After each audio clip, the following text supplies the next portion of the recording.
Hi friends, ಎಲ್ಲರಿಗೂ ನಮಸ್ಕಾರ. Welcome back to my YouTube channel. ಎಲ್ಲರೂ ಹೇಗಿದ್ದೀರಾ? ಐ ಹೋಪ್ ಎಲ್ಲರೂ ಚೆನ್ನಾಗಿದ್ದೀರಾ ಅಂತ ಭಾವಿಸ್ತಾ ಇವತ್ತಿನ ವ್ಲಾಗ್ನ ಶುರು ಮಾಡ್ತಾಯಿದ್ದೀನಿ. ಇವತ್ತಿನ ವ್ಲಾಗ್ ಬಂದು ತಮ್ಮನೇಲಿ ನೋಡಿ ನಿಮ್ಗೆ ಆಲ್ರೆಡಿ ಗೊತ್ತಾಗಿರುತ್ತೆ. ನಮ್ಮ ಮನೆ ವರಮಹಾಲಕ್ಷ್ಮಿ ಹೇಗಿತ್ತು, ಹೇಗೆಲ್ಲ ಸೆಲೆಬ್ರೇಟ್ ಮಾಡಿದ್ವಿ ಅಂತೇಳಿ ನಾನು ಸಿಂಪಲಾಗಿ ಒಂದು ಚಿಕ್ಕದಾಗಿ ಕ್ಲಿಪ್ಪಿಂಗ್ ತೊಗೊಂಡಿದ್ದೆ, ಅದನ್ನೇ ಆ್ಯಡ್ ಮಾಡ್ತಾಯಿದ್ದೀನಿ. ವಿಡಿಯೋನ ಸ್ಕಿಪ್ ಮಾಡದೆ ಕೊನೆ ತನಕ ನೋಡಿ. ವಿಡಿಯೋ ಇಷ್ಟ ಆದರೆ ಪ್ಲೀಸ್ ಲೈಕ್ ಮಾಡಿ, ಶೇರ್ ಮಾಡಿ, ಹಾಗೆ ಹೊಸ್ದಾಗಿ ನೋಡ್ತಾ ಇರೋರು ಸಬ್ಸ್ಕ್ರೈಬ್ ಮಾಡ್ಕೊಂಡು ನೋಡಿ. ಈಗ ಟೈಮ್ ಬಂದು ಬೆಳಗ್ಗೆ 6:30 7 ಗಂಟೆ ಆಗಿತ್ತು. ಆವಾಗಲೇ ವ್ಲಾಗ್ ಶುರು ಮಾಡಿದೆ. ನಾನು ಫಸ್ಟಿಂದನೇ ವ್ಲಾಗೆಲ್ಲ ಸ್ಟಾರ್ಟ್ ಮಾಡಬೇಕು, ಎಲ್ಲ ಯಾವ ರೀತಿ ಹಬ್ಬ ಮಾಡ್ತೀನಿ ಎಲ್ಲ ಪ್ರಿಪ್ರೇಷನ್ ವ್ಲಾಗ್ ಮಾಡಬೇಕಂತ ತುಂಬ ಆಸೆ ಇತ್ತು. ಬಟ್ ಮಾಡೋಕ್ಕಾಗಲಿಲ್ಲ, ಯಾಕಂದರೆ ಒಬ್ಬಳೇ ಪೂಜೆನೂ ಮಾಡಬೇಕು, ಈ ಕಡೆ ಅಡುಗೆನೂ ಮಾಡಬೇಕು. ಹಂಗಾಗಿ ನನಗೆ ಯಾವುದೂ ವ್ಲಾಗ್ ಕೂಡ ಮಾಡೋಕ್ಕಾಗಲಿಲ್ಲ. ಮೇನ್ ಡೋರಿಗೆ ನೋಡ್ಬೋದು ಎಷ್ಟು ಚೆನ್ನಾಗಿ ರಂಗೋಲಿ ಎಲ್ಲ ಹಾಕಿದ್ದೆ. ಅದನ್ನೆಲ್ಲ ಚಿಕ್ಕದಾಗಿ ನಾನು ಕ್ಲಿಪ್ಪಿಂಗ್ಸ್ ತೊಗೊಂಡಿದ್ದೀನಿ. ಇದು ಮನೆ ಒಳಗಡೆ ಬಂದು ಈ ರೀತಿಯಾಗಿ ನಾನು ಇದು ಮಾಡ್ಕೊಂಡಿದ್ದೆ. ಮ್ಯಾಟೆಲ್ಲ ನಾನು ಹಬ್ಬದ ದಿನ ಅಷ್ಟೇ ಹಾಸೋದು. ಹೊಸದು ದೊಡ್ಡದು ಮ್ಯಾಟ್ ಏನಿದೆ ಅದೆಲ್ಲ ಬೇರೆ ಟೈಮಲ್ಲೆಲ್ಲ ಹಾಸಿದ್ರೆ ಮೇಂಟೆನೆನ್ಸ್ ತುಂಬ ಕಷ್ಟ ಆಗುತ್ತೆ ಅಂತ ನಾನು ಬೇರೆ ಟೈಮಲ್ಲಿ ಹಾಕಲ್ಲ.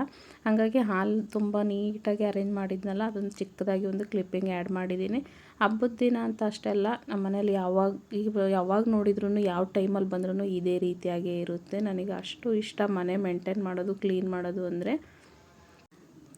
ಇವಾಗ ನೋಡ್ತಾ ಇರ್ಬೋದು ಪೂಜೆ ಎಲ್ಲ ಈ ರೀತಿಯಾಗಿ ಮಾಡಿದ್ದೆ. ಸ್ವಲ್ಪ ಜಾಸ್ತಿ ಏನು ಅದ್ದೂರಿಯಾಗಿ ಏನು ಮಾಡಿರಲಿಲ್ಲ, ತುಂಬ ಸಿಂಪಲ್ಲಾಗಿ ಪೂಜೆ ಮಾಡಿದ್ದೆ.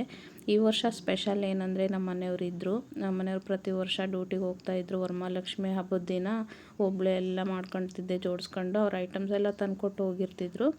ಈ ವರ್ಷ ಅವರು ಇದ್ದಿದ್ದರಿಂದ ತುಂಬ ಸ್ಪೆಷಲ್ ಅಂತಲೇ ಹೇಳ್ಬೋದು. ತುಂಬ ಚೆನ್ನಾಗೇ ಆಯಿತು ಹಬ್ಬ. ನಾನು ಏನೆಲ್ಲ ಜೋಡಿಸಿದ್ದೀನಿ, ಹೇಗೆಲ್ಲ ಮಾಡಿದೆ ಏನು ಅಂತೇಳಿ ಹಿಂದಿನ ದಿನವೇ ವ್ಲಾಗ್ ಮಾಡಬೇಕಂತ ತುಂಬ ಆಸೆ ಇತ್ತು. ಬಟ್ ಆ ಕೆಲಸ ಮಾಡ್ಕೊಳ್ಳೋ ದರದುರಿಯಲ್ಲಿ ನಾನು ಏನೂ ವ್ಲಾಗ್ ಮಾಡೋಕ್ಕೆ ಆಗಲಿಲ್ಲ. ಚಿಕ್ಕದೊಂದು ವೀಡಿಯೋ ಕೂಡ ಮಾಡೋಕ್ಕಾಗಲಿಲ್ಲ. ಹಂಗಾಗಿ ಇವತ್ತೇನು ಮಾಡಿದ್ದೀನಿ ಅಂದರೆ ಬೆಳಗ್ಗೆ ಎಲ್ಲ ಹಬ್ಬ ಆಗಿ ಸಮಾಧಾನವಾಗಿ ಪೂಜೆ ಎಲ್ಲ ಮುಗಿಸಿ ಎಲ್ಲ ಆದಮೇಲೆ ನಾನು ವೀಡಿಯೋನ ಮಾಡ್ತಾಯಿದ್ದೀನಿ. ತುಂಬ ಚೆನ್ನಾಗಿ ಬಂದಿತ್ತು ವೀಡಿಯೋ. ಹಬ್ಬ ಮಾತ್ರ ತುಂಬ ಚೆನ್ನಾಗಾಯಿತು. ನೋಡ್ತಾ ಇರ್ಬೋದು ಹೀಗೆ ಚಿಕ್ಕದಾಗಿ ತಟ್ಟೆಯಲ್ಲಿ ಹಣ್ಣುಗಳು ಅವೆಲ್ಲ ಮಡ್ಲಕ್ಕಿ ಆಗಿರ್ಬೋದು ಅವೆಲ್ಲ ಅರೇಂಜ್ಮೆಂಟ್ ಮಾಡಿದ್ದೀನಿ. ನಾನು ರಾತ್ರಿ ಎಲ್ಲ ಪೂಜೆಗೆಲ್ಲ ಜೋಡಿಸ್ಬಿಟ್ಟು 1 ಗಂಟೆ 2 ಗಂಟೆ ಅಷ್ಟೊತ್ತಿಗೆ ಎಲ್ಲ ಜೋಡಿಸ್ಬಿಟ್ಟು 1 ಗಂಟೆ ಮಲಗಿದ್ದೆ ಅಷ್ಟೇ. ಮತ್ತು 3 ಗಂಟೆಗೆ ಎದ್ಬಿಟ್ಟು ಅಡುಗೆ ಎಲ್ಲ ಮಾಡಿ ಪೂಜೆ ಮಾಡೋ ಅಷ್ಟೊತ್ತಿಗೆ ಬೆಳಗ್ಗೆ 6 ಗಂಟೆ ಆಯಿತು. ನೋಡ್ತಾ ಇರ್ಬೋದು ಬೆಳಕಿದೆ ಹೊರಗಡೆ. 6 ಗಂಟೆ ಆಯಿತು ನನ್ನ ಪೂಜೆ ಎಲ್ಲ ಮುಗಿಯೋಷ್ಟೊತ್ತಿಗೆ. ನೈವೇದ್ಯಕ್ಕೆ ಹೂರ್ಣದ ಉಂಡೆ ಮಾಡಿ ಮತ್ತು ರಸಾಯನ ಮಾಡಿ ಪೂಜೆ ಮಾಡಿದೆ 6 ಗಂಟೆಗೆ. ಆಮೇಲೆ ಮತ್ತೆ 9 ಗಂಟೆ ಅಷ್ಟೊತ್ತಿಗೆ ಎಲ್ಲ ಅಡುಗೆ ಮಾಡಿಬಿಟ್ಟು ಹೋಳಿಗೆ, ಪಲ್ಯ, ಕೋಸಂಬರಿ, ಚಿತ್ರಾನ್ನ, ಅನ್ನ ಸಾಂಬಾರು, ಹಪ್ಪಳ, ಸಂಡಿಗೆ, ಉಪ್ಪಿನಕಾಯಿ ಎಲ್ಲ ಮಾಡಿಬಿಟ್ಟು ನಾನು 9 ಗಂಟೆಗೆ ನೈವೇದ್ಯ ಮಾಡಿದ್ದು. ತುಂಬ ಚೆನ್ನಾಗಾಯಿತು ಹಬ್ಬ. ದೇವ್ರ ಮನೆಯೂ ಕೂಡ ಅಷ್ಟೇ ತುಂಬ ಚೆನ್ನಾಗಿ ಪೂಜೆ ಮಾಡಿದ್ದೀನಿ. ಸಿಂಪಲ್ಲಾಗಿ ಮಾಡಿದ್ದೀನಿ. ಹಾಗೆಯೇ ನಮ್ಮ ಮನೆಯವರು ಕೂಡ ಅಷ್ಟೇ ಹಬ್ಬ ಮಾಡಲಿಕ್ಕೆ ತುಂಬ ಹೆಲ್ಪ್ ಮಾಡಿದರು. ಒಬ್ಬೊಬ್ಬರೇ ಮಾಡೋದಂದರೆ ಅಷ್ಟು ಸುಲಭನೇ ಅಲ್ಲ.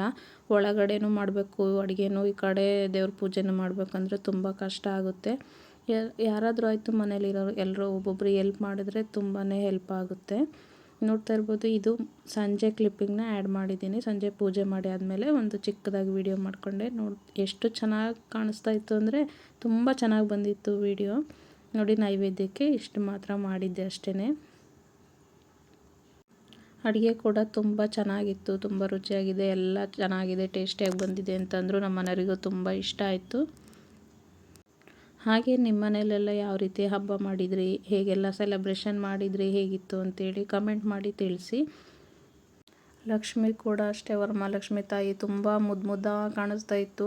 ನೆಕ್ಸ್ಟ್ ಡೇ ನನಗೆ ವರಮಹಾಲಕ್ಷ್ಮಿನ ಕದಲಿಸ್ಬೇಕಾದ್ರೆ ತುಂಬ ಬೇಜಾರಾಗ್ತಿತ್ತು. ಕೊನೆಗೆ ಅಳುನೇ ಬರ್ತಿತ್ತು. ಇಷ್ಟು ಚೆನ್ನಾಗಿ ರೆಡಿ ಮಾಡಿರ್ತೀವಿ, ಕೊನೆಗೆ ಇಳಿಸುವಾಗ ತುಂಬಾ ಬೇಜಾರಾಗುತ್ತೆ. ಆ ವಿಡಿಯೋ ಎಲ್ಲ ನಾನು ಮಾಡ್ಕೊಳಕ್ಕೆ ಆಗಲಿಲ್ಲ. ಅವತ್ತು ಒಂದು ಫಂಕ್ಷನ್ ಕೂಡ ಇತ್ತು, ಹೋಗಬೇಕಾಗಿತ್ತು. ಹಂಗಾಗಿ ನಾನು ವಿಡಿಯೋ ಮಾಡಲಿಲ್ಲ. ಇದು ಬಂದು ನಾನು ಸಂಜೆ ಪೂಜೆ ಮಾಡ್ತಾ ಇರೋದು, ಆರತಿ ಬೆಳಗ್ತಾ ಇರೋದು. ನಮ್ಮ ಮನೆಯವರಿದ್ದರು, ಹಂಗಾಗಿ ಒಂದು ಚಿಕ್ಕದಾಗಿ ವೀಡಿಯೋನ ಮಾಡಿಕೊಟ್ರು. ಹಂಗಾಗಿ ನಾನು ಇದನ್ನು ಆ್ಯಡ್ ಮಾಡಿದ್ದೀನಿ. ಇವಾಗ ಎಲ್ಲ ಪೂಜೆ ಮಾಡಿ ಎಲ್ಲ ಆದಮೇಲೆ ನಮ್ಮ ಮನೆ ಅಕ್ಕಪಕ್ಕ ಇರೋರು ಎಲ್ಲರನ್ನೂ ಮುತ್ತೈದೆಯರನ್ನೆಲ್ಲ ಕರೆದ್ಬಿಟ್ಟು ಅರಿಶಿನ ಕುಂಕುಮ ಎಲ್ಲ ಕೊಟ್ಟೆ. ಒಂದು 20 ಜನ ಬಂದಿದ್ದರು. ತುಂಬ ಚೆನ್ನಾಗಾಯಿತು ಹಬ್ಬ ಮಾತ್ರ. ಬಂದಿರೋ ಗೆಸ್ಟ್ಸು ಅಕ್ಕಪಕ್ಕದ ಮನೆಯವ್ರು ಎಲ್ಲರೂ ಅದೇ ಹೇಳಿದ್ರು, ತುಂಬ ಚೆನ್ನಾಗಾಗಿದೆ ಹಬ್ಬ ಅಂತ ಹೇಳಿದ್ರು. ಹೀಗಿತ್ತು ಫ್ರೆಂಡ್ಸ್ ನಮ್ಮ ಮನೆ ಹಬ್ಬ. ಈ ವಿಡಿಯೋ ನಿಮಗೆ ಇಷ್ಟ ಆಗಿದ್ದರೆ ಪ್ಲೀಸ್ ಒಂದು ಲೈಕ್ ಮಾಡಿ. ಹಾಗೆ ಚಾನಲ್ಗೆ ಯಾರೆಲ್ಲ ಸಬ್ಸ್ಕ್ರೈಬ್ ಮಾಡ್ಕೊಂಡಿಲ್ಲ ಅವರು ಸಬ್ಸ್ಕ್ರೈಬ್ ಮಾಡ್ಕೊಂಡು ನೋಡಿ.